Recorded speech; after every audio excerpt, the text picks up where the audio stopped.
શહેરના હાદાનગર વિસ્તારમાં જાહેરમાં જુગારની બાજી માણીને બેસેલા 4 શખ્સોને રોકડ રૂપિયા 22,130ના મુદ્દામાલ સાથે ઝડપી લેતી લોકલ ક્રાઇમ બ્રાન્ચ ભાવનગર.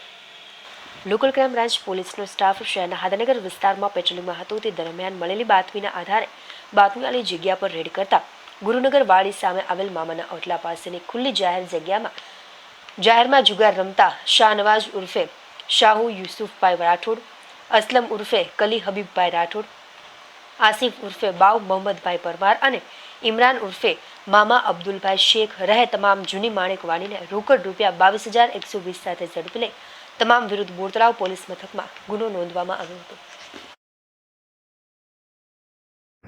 જીમન કયા ગુનામાં છે?